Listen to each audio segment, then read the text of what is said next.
Nous allons faire une division selon la méthode présentée par Bernelin dans son livre d'Abac.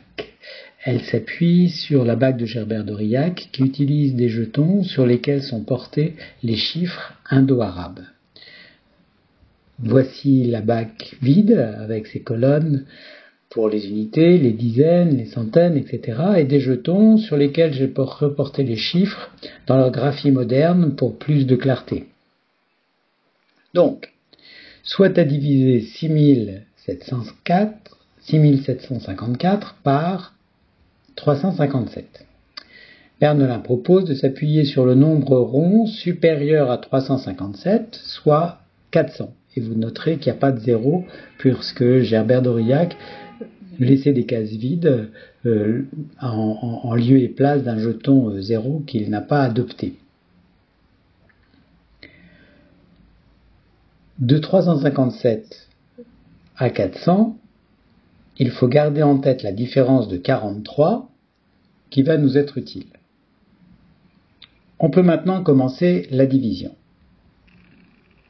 et chercher combien de fois je peux mettre 4 dans 6.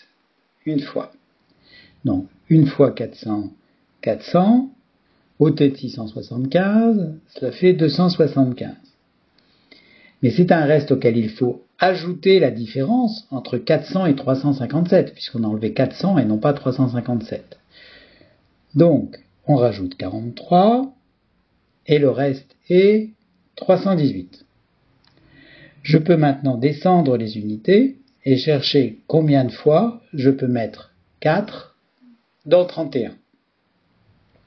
Soit 7 fois, 7 fois 4, 28, 28 ôté de 31, il reste 3, donc 384. Reste auquel il faut ajouter à nouveau 7 fois 43, puisqu'on a enlevé 7 fois 400. 7 fois 43, soit 301, et le reste est donc de 685.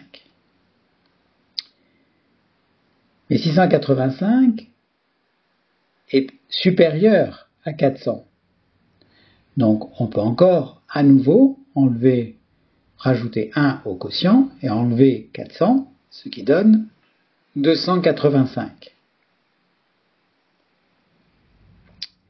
Mais de ce 285 à ce 285 à nouveau, il faut ajouter 43, puisque j'ai enlevé 400, ce qui fait 328.